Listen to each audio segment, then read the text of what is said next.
What's going on, you little oddballs? It's your boy Corboy, and we're back at it again today with a new video. And of course, we were recording in the morning. We're playing some Halo Infinite. We're having a good old time. Hit a couple of shots this morning. Been feeling pretty good about myself. But yeah, we're here on Halo Infinite. If y'all did not see, by the way, I just want to go ahead and give a little announcement to this because I've been talking about it the last couple of videos, and I'm going to do the full announcement here. Yesterday I put out a tweet whenever I was streaming saying that we are doing 30 days of straight streaming on Halo. Of course, if y'all do not know, we are nearing the end of the hero grind, as you can see here. We have 238,000 XP to go till we hit hero officially. That means we have marked the end of the multiplayer hero grind. And then after that, we're going to be doing a lot of other Halo stuff. And yes, like I said, we are doing 30 straight days of streaming over on Twitch. Of course, you can go down below, and my link is there. So if you want to come watch the streams, I usually start pretty late at night, just due to my hours where I work at work.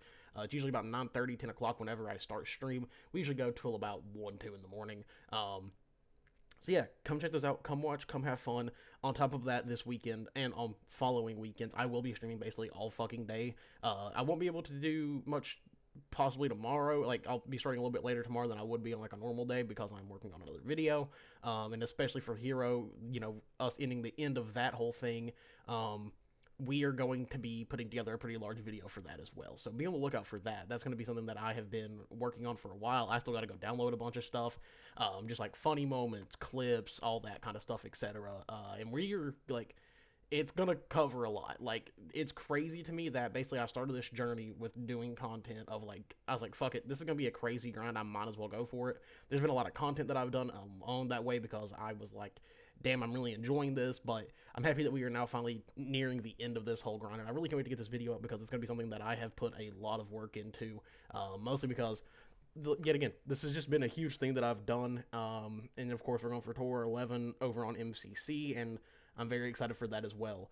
Also, I know y'all probably seen yesterday's video, but yeah, I ended up buying this bundle. Like I said, I could not help myself. I had to. The sniper skin just looked too damn good. Like, look at this. This is just fucking sick. I'm sorry. I'm a fan. I do need to buy the actual pass, which is like $5, just to get this, because I do like this Hydra kit a lot. This looks pretty fucking sick. I think that one they put out not too long ago. I forget what the fuck it's called. It looks like a better version of that one, though, because that one Hydra skin they put out was kind of like cool, but like kind of meh. Yeah, this one kind of reminded me of this one with like a blade though, instead of like this like koi fish type thing we're going for here. I don't know. I didn't really. I wasn't a big fan of anything that came out in Tanara, to be honest. Like, I'm not a big fan of the Yori or Yoru. Is that what it's called? Yori or Yoru? I'm not a big fan of that. This whole thing, I can't get behind it. It doesn't do anything for me. I know a lot of people like that one. To me, it's just kind of meh. But let's get into this game, and we have a little bit to talk about today. We got Pit FFA, and it's not Fiesta. Thank fucking God. But yeah, we do have quite a bit to talk about today. If y'all did not see yesterday, there was an official announcement made that has been kind of taking over storm in the HCS community, and it's been the talk for a while of what is OpTic's team going to be? And we kind of had some predictions very early on that we thought it was going to be Renegade, Bound, Legend, and Formal, of course. I mean, I don't think Formal's ever going to go anywhere from OpTic. Like, the day that Formal steps away from OpTic is going to be the weirdest day ever if it ever happens. I don't think it will. This man has built a name for himself on OpTic. Like, everybody knows Formal. And, like, I'll say this. Formal coming back to playing Halo and playing professionally, honestly, because of his audience he already had from, years of COD and Halo prior, I feel like really did help out Halo in a lot of ways. Like, it really brought a lot of people back to watching Halo because he's there. And I do hope that even after Formal is done competing, I would like to see him, like, at events doing stuff for Halo, because to me, I think Formal has just become, an integral part of the Halo pro community. Like, I just feel like he's a big part of that, and I don't want to see him go anywhere. That's really, like, all I have to say about it. Like, I genuinely just don't want to see him go anywhere. But as I was saying, yesterday, the team did get confirmed. It is Renegade, Bound, Legend, and Formal. And listen, when I look at that team on paper, I'm like, damn, that is a terrifying team to play against. But I do know yesterday they did a little, podcast sit down to announce the new team, to meet the new members of OpTic, as they titled it. And of course, I had to go through and watch it because I was genuinely curious about it. And I was like, what do they got to say? And I will say, there was some stuff that Renegade was talking about in that little podcast that kind of says a lot about the current state of HCS. We do have to have a reminder that we are on year 4 now of Halo Infinite, which is crazy. It's actually insane to say. But on top of that, everyone is getting better still. Like, the competition this year is not going to be what it was, year one and year two. I think it's going to be very similar to year three, where it's going to be hard to be a dominant team. I think with Bound and Legend on that team, though, there is, like, definitely a big possibility that's going to be a dominant team, but it's not going to be an easy strive for them by any means. Like, they're going to have to be on their A game every single tournament, every single, like, game they play. Like, it's just going to have to be how it is, because we are, like, yet again, on this year 3 of Infinite, or year 4, not 3, and, this is the longest running HCS season I think we've ever had when it comes to a singular game. Of course, not in general, but in a single game, this is the most seasons we have had, just period, compared to any other Halo title that has come out, and it's had, the whole HCS backing. I don't know what the fuck was happening there with my swap, but it was a little weird.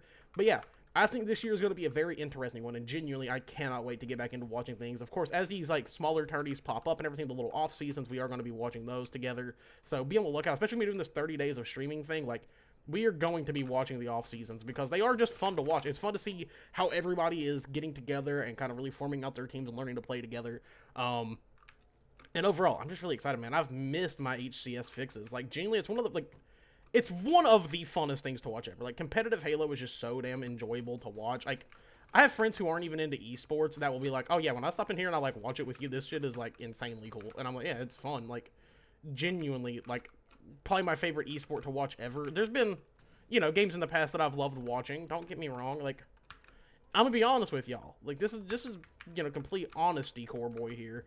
But, Black Ops 3 era COD, like, esports, fucking insane.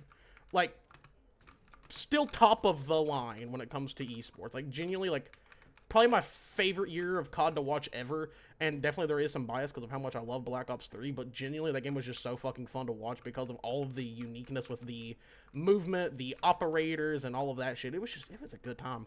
And that's been the only other, like, year of a game that I've watched more than I have Halo, other than, like, Gears of War whenever it was still doing pretty well, and I hope, with E-Day coming out, we see more, gear stuff popping up, and who knows, maybe Mental will return to his spot. I know, the main reason he, stepped away from Gears was because things were slowing down and he couldn't do as much, so who knows, we may say Mental going back to Gears. I doubt it, though, to a degree. I think Mental has finally, he's like, I want to do something different, I want to be somewhere new. Who knows, he might return, though, at some point, and still be the most dominant force in that game that's ever fucking played it. Like, it is absolutely insane to me how good that dude is at Gears. Like, as a longtime player, as someone who I'm pretty decent at the fucking game, I would say so. Like, nowhere near as good as I used to be, just because I don't play like I used to. But, I would say, like, I could still hop onto Gears and, like, do some shit here and there. Like, I'm not the worst player in the world, but it'd be cool to see him come back to Gears. But we just don't know yet. And of course, we are still waiting for over here on HCS for all the other teams to get announced. And I want to know what happens to Mental, because from what I've seen so far, he hasn't been announced on any roster, and I really want to see him announced on a fucking roster, because that dude is such an insane player with such, like, he has the most insane potential of, I think, like, any player in recent years really has, other than, dude, what the fuck was that fire? I was so, like, what was happening there? But genuinely, like, dude is such an insane player that, like, a team not picking him up, I think, is doing that team a disservice, if I'm being completely honest with y'all. Like, it's just how it is. Like, I would be amazed if they weren't like, yeah, we gotta have this guy on our team because he is just so fucking good and has the potential to be, I think, in the realm of a top 5 player for sure. Like, just personally, I think that's where he would fall into. Should even maybe getting into that top 3 bracket with, like, Lucid and all of them. I think he definitely has the ability to do that. So yeah, there's a lot going on in HCS right now. We're, of course, are hopefully going to hear an announcement about all the events that are going on next year, and hopefully they're good. I know most of them were really good last year. I know people have, talked about London a little bit, saying, like, it was a cool vibe, but a little lackluster, but we'll see what happens when, the time comes. And also on top of that, the other thing that I wanted to talk about was, like, I genuinely do hope we see some more, like, overseas tournaments and stuff like that. I think it would just be really good for the EU Halo scene, and I think that's one thing that's, like, prevented that area from thriving for Halo nearly as much as others. Mostly because there's not a fuckload of tournaments going on, and when they are playing tournaments, they have to connect over here to US servers, and that just causes a lot of issues like ping and shit like that. It's kind of insane. So I do hope we see some more, like, EU tournaments. Like, hopefully get more people involved over there. I think it would just be really good for the Halo scene in general. Like, having all places covered, I know it's a little bit harder because it's just not as big over there, but I think if the determination was put to make it bigger elsewhere, it would inevitably grow. I think that's one thing that has always like really concerned me with Halo, like getting into other areas that aren't just North America, is like really allowing it to be accessible to play these tournaments over in other places.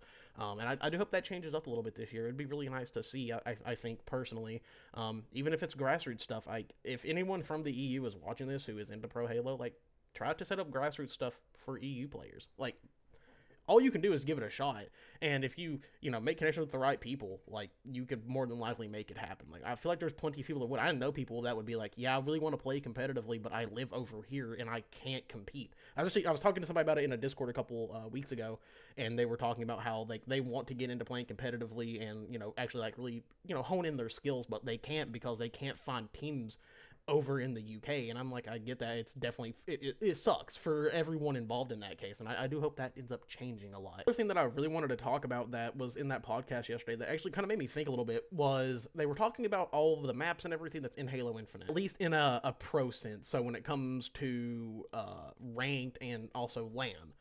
They were talking about, of course, Fortress and Midship being added. Of course, Midship is not in the ranked playlist right now, but apparently it is going to be in the LAN brackets and everything. So if y'all don't know, Midship was in here. It had some issues on console. I never actually had any issues on Midship. I actually, personally, I liked Midship. I thought it was kind of fun. I know I might be the only one in the world who will say that, but I don't care. I liked the map. It was pretty damn fun, but maybe I just like Midship.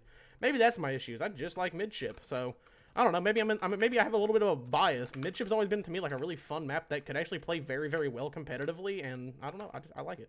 It's fun. It's very, very fast, and I don't know. I'm a big fan of that. Like, I like the maps that play a little bit more sporadically, that aren't like normal Halo. Really like throws off how people are playing, and they have to form a certain play style to succeed on it, and I like that a lot personally. To me, that is just that's I think one way to like really switch up the mindset of players that are going in, and I just think it works really well. But yeah, they were talking about that and saying that they wouldn't mind seeing like a full sweep and reset of maps for year 4. Just say like, fuck it, reset it all. Have like, if you all do pay attention to the Halo Pro scene, you probably know about the Forge Hub tournaments. It's a community event held by Forge Hub every single, I think, week or so they do it. And they do like a big tournament where it's all Forge maps that people have made that are a part of the Forge Hub community, and they get played with pro players and shit. It's a full-scale tournament. And genuinely, like, some of those maps are fucking phenomenal, and genuinely, I think they should be, like, fuck it. Find the ones that people like the most and put them into ranked. Just, why not? Ranked definitely has like the slowest amount of maps and probably some of my least favorite ones to play overall. And I wouldn't mind seeing some other like variety put in there for people to really shine in and really get that full ranked reset. I think that'd be good. But who knows? I don't know. I genuinely talking about Infinite's kind of like weird because I would say at this point where we are currently with Halo Infinite, we are nearing the end of its life cycle. As upsetting as that is to me, because I do love this game a lot, but like Halo Infinite, I think, is going to be something that, as the year goes on, we're going to be seeing less and less stuff come out for, because they are more than likely going to be focused on putting out the next game, which I think they should. I think, Halo Studio knows, like, yeah, we need to just go ahead and focus on the next game, because, we know the performance of Infinite. We know that there is I think they know as a team that there is so much they need to fix at this point that it kind of, it's not worth it to sit there and fix all of this stuff instead of just working on a new game.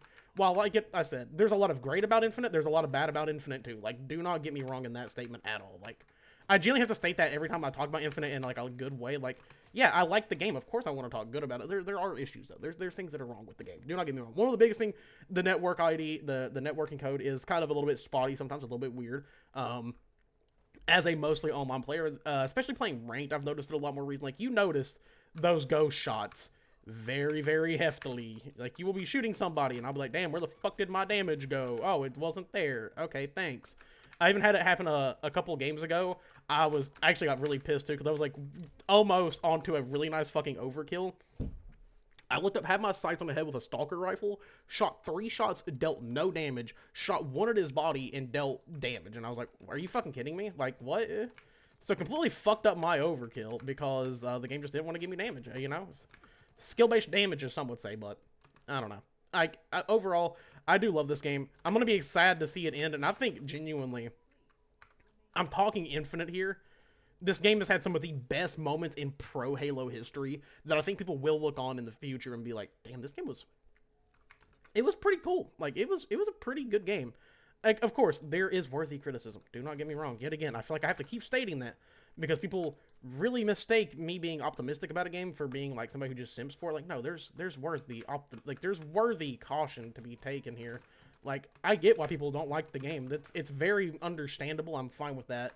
Um, but this game also has a lot of good too, and I think people should appreciate that. There's good and bads to every fucking game. I'm not somebody who says like a game is 100% perfect, and I never will say that. Like, even as someone who loves a game like Fallout New Vegas as much as I do, I can never say that game is perfect because it has some fucking problems. If you ever played New Vegas on PS3, you know what I'm talking about. You know all the issues that game had. You also know the games like the issues that I had on console with a lot of things having to be cut and all that shit, for example. But yeah, I'm just really excited for this next year of HCS, and I'm excited to see what they do. Who knows? Things could change. Things could not. It could be the same as year three. We just don't know yet. We will see what happens whenever everything gets announced and what decisions they make. Other than that, though, I'm gonna hop out of here. I love you all, and yeah, later, oddballs.